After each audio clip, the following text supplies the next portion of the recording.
was like, nobody wants to hear me talk about this anymore, so I'll just do this instead. It'll be here for the people that want to hear it. Yes.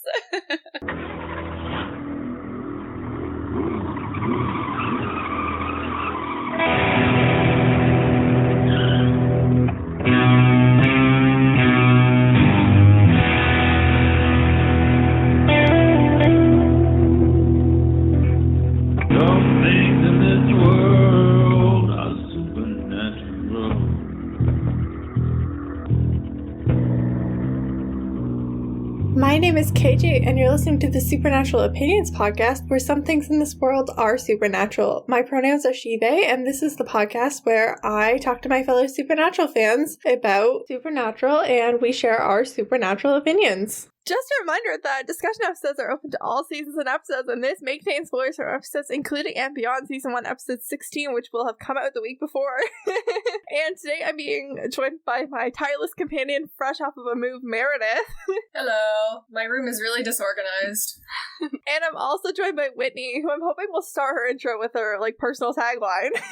Absolutely. Hi, Supernatural Bestie. It's your Worstie. It's so good to have you. How did you come up with that, and why did I come up with it?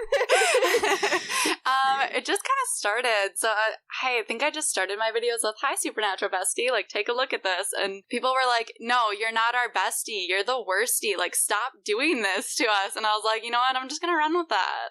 That works out. So it was the people commenting on it. So the number of times I've opened TikTok, and that's the first thing I've heard. And then you've said something that absolutely breaks my heart.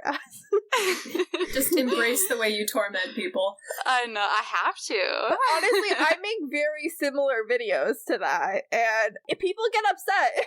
Well, yeah. I mean, it's a good show to work with if you're trying to break someone's heart, you know? I mean, there is a lot of material. There is.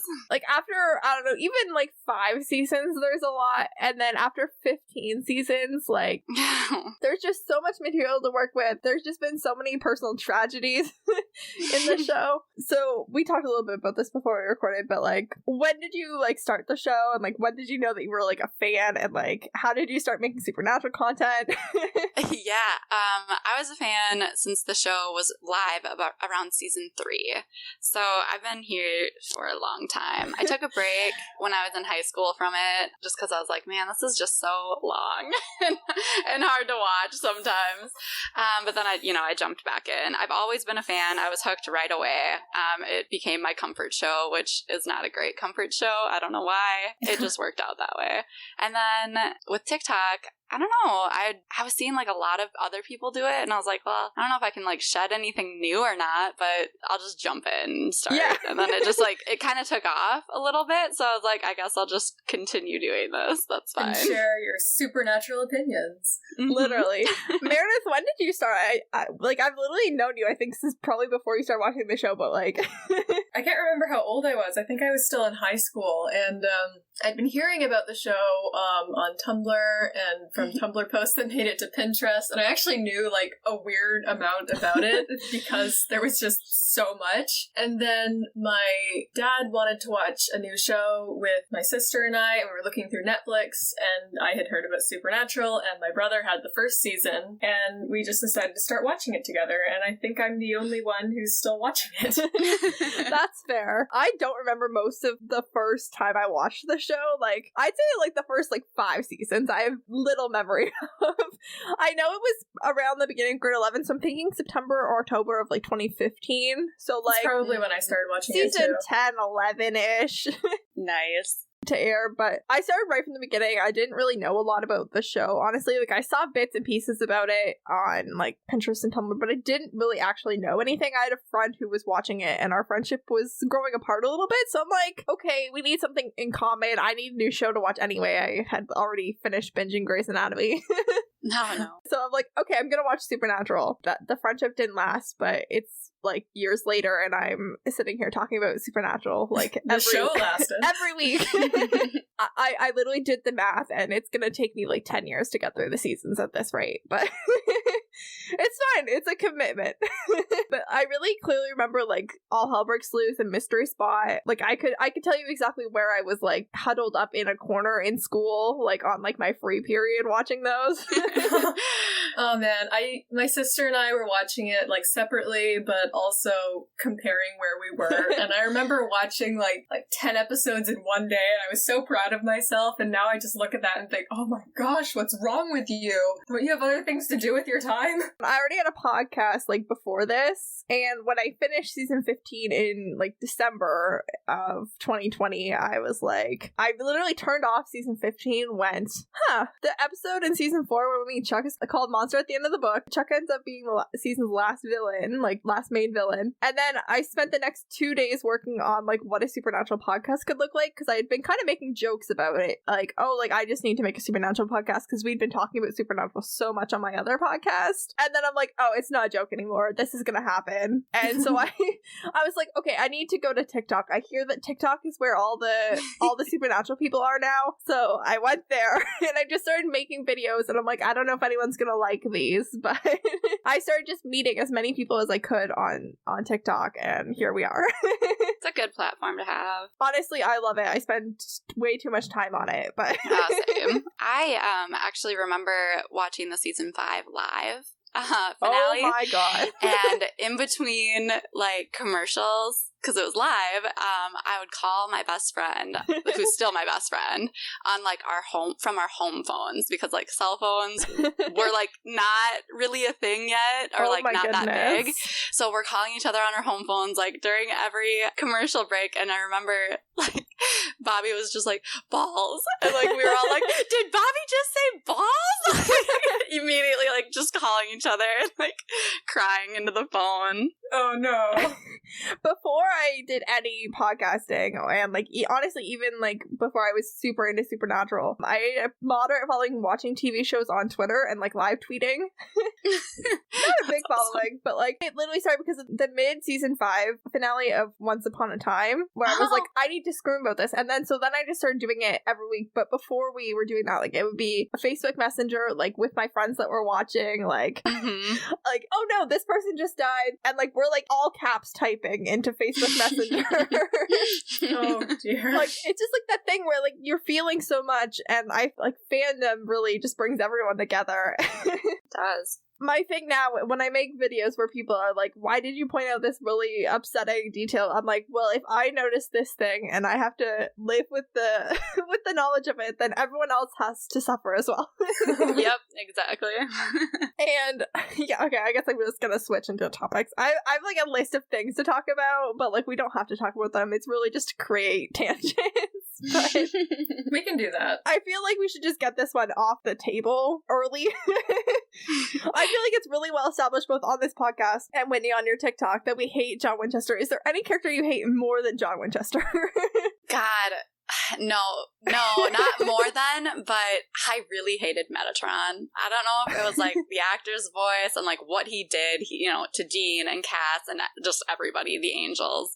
I really disliked that character as well. I would agree. John is by far my most hated character. Yeah. I think if John, as Meredith had mentioned before we started recording, if John had been written intentionally to be a villain, I think I would like him more. Yeah. Yeah, I actually have like a whole little thing about that. Like it's easier to like a villain that occasionally does good things than it is to like a hero that acts the same way. Like, because you expect evil from a villain. When they do bad things, they're just meeting your expectations. But when someone you're supposed to like does it, then, well, that's not really what you're supposed to expect from them. So you treat them a little differently. I never understood like the John apologists or like trying to give him a redemption arc, because it was just like, he is a horrible father, and like having kids of my own now, like I can't imagine. And I was telling my husband, I was like, if I die because of something supernatural, like let's say this was our story, I was like, I would haunt you forever if you did this to our children. Literally. I was like, why would you put them through this? Like, this is awful. Just move on. Like, you're just gonna have to move on.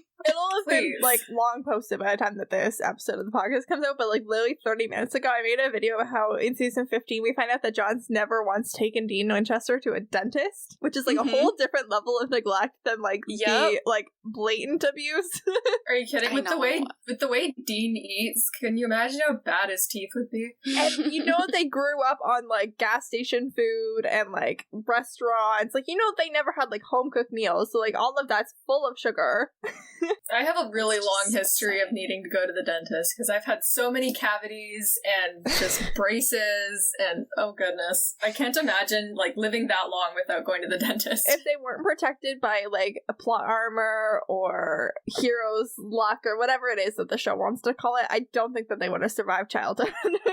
No. John Winchester's lack of parenting would have killed them. It's true. It's so bad. I can't. I just can't. But I do agree that Metatron is my second most hated character, and I think that it is because he's such a character we have to deal with for so long. Like, he becomes a villain in, like, the end of season 8. Yeah. And he is a problem through season 10. Which is just ridiculous.